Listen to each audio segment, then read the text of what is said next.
Auto rickshaw चलाते हैं लेकिन फ्री एम्बुलेंस सर्विस भी प्रोवाइड कर रहे हैं। मेरा एक ही बेटा था, बाइक पे जा रहे थे, एक्सीडेंट हुआ है, वो फौत हुआ है। मैं लोगों को चीख चीख कर बताता रहा हूँ, रिक्शे वालों को, गाड़ियों वालों को। करीब जर्नल 2 किलोमीटर में था, चलो ले जाते, मेरे बेटे की जान बच जाती। किसी ने मेरा साथ नहीं दिया।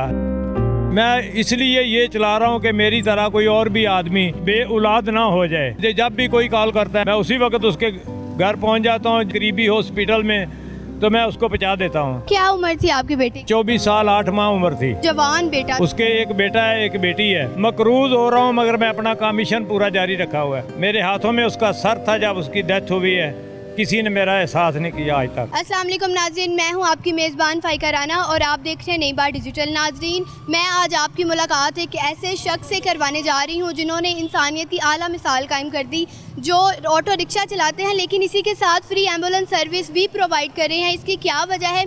आज के दौर में जहां कोई किसी को फ्री में कुछ भी नहीं देता, महंगाई इतनी, पेट्रोल नहीं मिलता, बिजली नहीं मिल रही, फिर भी ये जो है वो फ्री में एम्बुलेंस सर्विस प्रोवाइड कर रहे हैं। इनसे बात करते हैं कि इसके पीछे क्या कहानी है।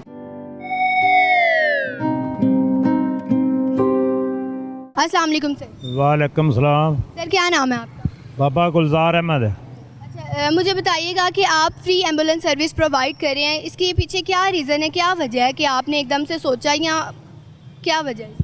इसकी वजह कोई भी नहीं थी। मेरा एक ही बेटा था और कोई बेटी और कोई बेटा नहीं है। एक ही बेटा था, वो एक्सीडेंट की सूरत में मैं उसके साथ था। बाइक पे जा रहे थे, एक्सीडेंट हुआ है, वो फौत हुआ है।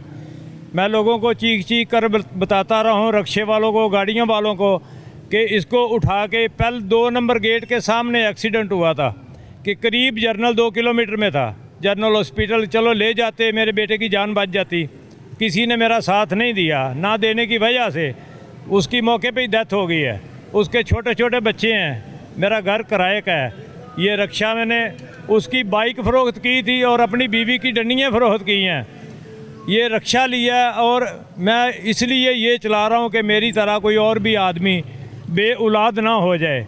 अगर मैं किसी के भी काम आ सकूँ, या इतनी महंगाई में दिन के 12 हो या रात के 2 बजे हो, मुझे जब भी कोई कॉल करता है, ये मेरा नंबर लिखा हुआ है ऊपर, मैं उसी वक्त उसके घर पहुंच जाता हूं। जहां भी वो जाना चाहे करीबी हॉस्पिटल में, तो मैं उसको पहुंचा देता हूं।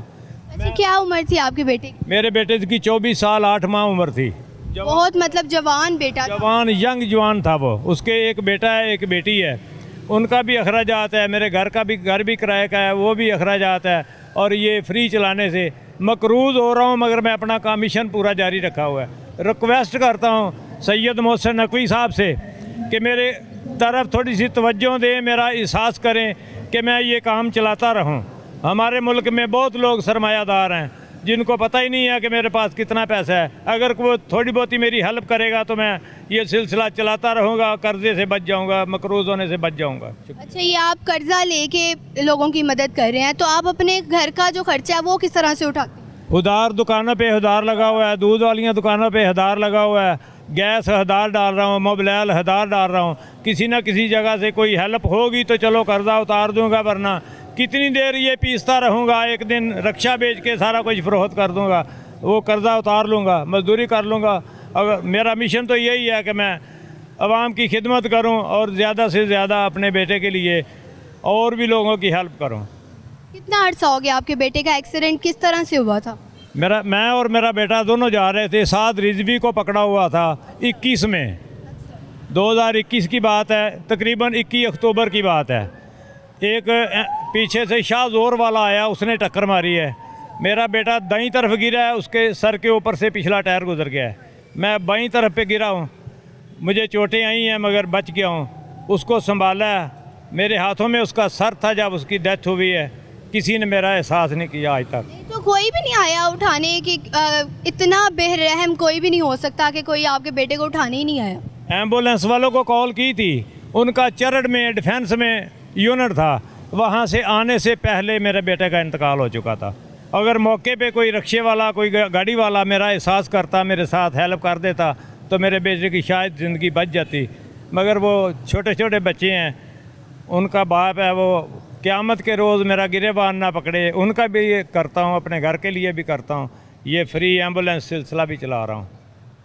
तो किस तरह से मैनेज कर लेते हैं आप? मुश्किल नहीं होती, मतलब कोई हेल्प करता है कि नहीं करता? हो रही है, थोड़ी नहीं बहुत ज़्यादा मुश्किल हो रही है। किसी ने भी आज तक मेरी हेल्प नहीं की। पीछे फ्लैक्स लगी हुई है, मेरे नंबर लिखे हुए हैं, जहाँ कोई मुझे बुलाता है मैं चला जाता हूँ, उसको उसकी मंजिल पे छोड़ देता हूँ, वापस घर आ जाता हूँ या अपना मजदूरी करता हूँ। तो लोग आपको बुलाते हैं, रात के 3-3 बजे भी फ़ोन करते हैं, आप चले जाते हैं? जब भी कोई 24 घंटे ये फ्री सर्विस लिखा हुआ है, जब भी मुझे कोई कॉल करता है मैं फौरी तौर पे पहुंच जाता हूं। जहां पे बड़ी गाड़ी एम्बुलेंस नहीं जा सकती वहां पे मेरा रक्षा जा सकता है। मैं बारिश हो या धूप हो, छाँव हो या गर्मी हो, जब भी कोई भी बुलाता है तो मैं पहुंच जाता हूं, लेके चला जाता हूं। अगर मेरे बेटी की तरह कोई और बे औलाद ना हो, मुझे यही।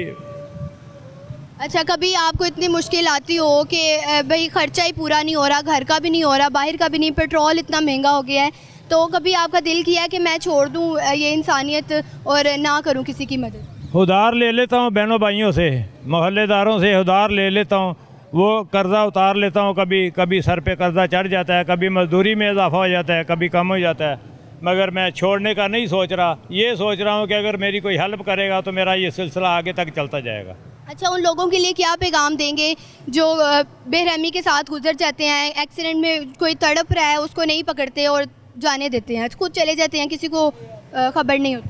इंसानियत तो यही है कि अगर कोई गिरा है अपनी गाड़ी रोको, उसको उठाओ, उसके करीबी अस्पताल में पहुंचा दो। हो सकता है आपकी हेल्प से उसकी ज़िंदगी बच जाए, उसके माँ बाप बे औलाद होने से बच जाएं, या छोटे छोटे बच्चे यतीम होने से बच जाएं।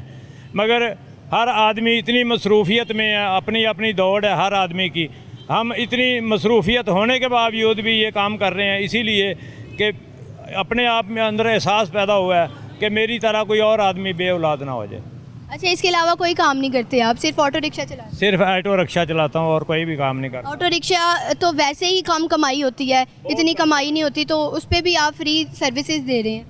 क्या करूँ, और अपने बेटे के लिए, लोगों की हेल्प के लिए कर रहा हूँ। अज़र तो अल्लाह ताला दी ज़ात ने देना है, मगर हमारे मुल्क में इतने सरमायादार होने के बावजूद किसी को आजकल ये ख्याल नहीं आया कि चलो इस गरीब आदमी की थोड़ी सी हेल्प कर देंगे और लोगों के लिए भी वो मदद हो जाएगी, इसकी भी मदद हो जाएगी। कोई भी ख्याल नहीं कर रहा। सैयद मोहसिन नकवी साहब को रिक्वेस्ट करता हूँ कि मेहरबानी, अल्लाह ताला ने आपको बहुत दिया है, अल्लाह ताला ने इज़्ज़त भी दी है, अगर हो सके तो मेरी तरफ थोड़ी सी तवज्जो करें। शुक्रिया जी नाज़रीन, मैंने आपकी मुलाकात एक ऐसे शख्स से करवाई जिन्होंने रोड एक्सीडेंट में अपना बेटा गंवा दिया, लेकिन उसके बाद उन्होंने फ्री एम्बुलेंस सर्विस देना शुरू कर दी। लोगों के लिए जो है वो आसानियाँ पैदा कर दी, जहाँ एम्बुलेंस नहीं पहुँच पाती ये भी वहाँ भी पहुँच जाते हैं। इसी के साथ अपने मेज़बान फ़ाइका राना को दी इजाज़त। अल्लाह हाफ़िज़।